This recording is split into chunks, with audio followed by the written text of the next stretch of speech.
Stredná priemyselná škola dopravná na Kvačalovej ulici 20 v Bratislave bola zriadená v týchto priestoroch v roku 1972.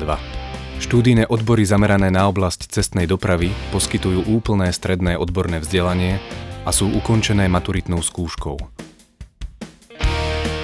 Žiaci všetkých ročníkov majú týždenne 2 hodiny telesnej a športovej výchovy, počas ktorých majú možnosť zdokonaľovať sa v športových hrách, ako sú futbal, basketbal, volejbal, futsal a florbal.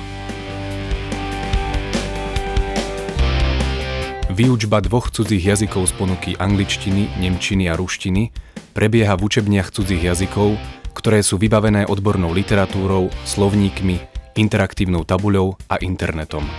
V 3 počítačových učebniach prebieha vyučovanie informatiky a odborných predmetov, orientujúcich sa najmä na prácu s grafickými programmi AutoCAD a Inventor. V súčasnosti sa pri vyučovaní využíva aj digitálny obsah vzdelávacieho portálu Ministerstva školstva Slovenskej republiky Planéta vedomostí. Výučba konštrukčných predmetov a predmetov prevádzky vozidiel a dopravy prebieha v odborných učebniach, v ktorých sa nachádza množstvo učebných pomôcok. Mnohé z nich vyrobili žiaci ako súčasť maturitných prác a sú ukážkou ich schopností a zručností v odbore.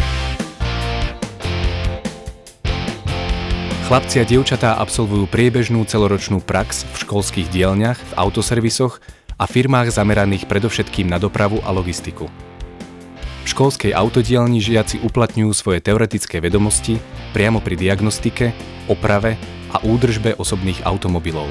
Starší žiaci si osvojujú základné zručnosti a pracovné návyky pri demontáži a montáži súčiastok jednotlivých skupín cestných motorových vozidiel.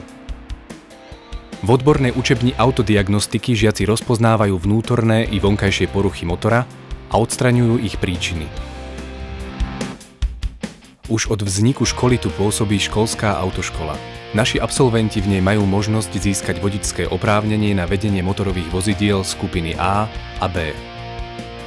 Po ukončení štúdia na našej škole si absolventi nájdu uplatnenie v dopravných službách, a to v cestnej a mestskej hromadnej doprave, vo verejnej miestnej alebo diaľkovej doprave, v autoopravárenstve, pri výrobe automobilov a v obchodných sieťach, v zasielateľských organizáciách, logistických centrách, v dopravnej polícii, poisťovníctve, staniciach technickej kontroly a v cestnej záchrannej službe.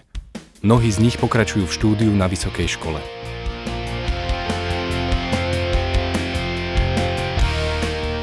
Naším cieľom je naďalej si udržať pozíciu jednej z úspešných stredných priemyselných škôl a vychovávať žiakov s vysokou odbornosťou, schopných manažovať svoju vlastnú budúcnosť, žiakov, ktorí sa dobre uplatnia na trhu práce aj v osobnom živote.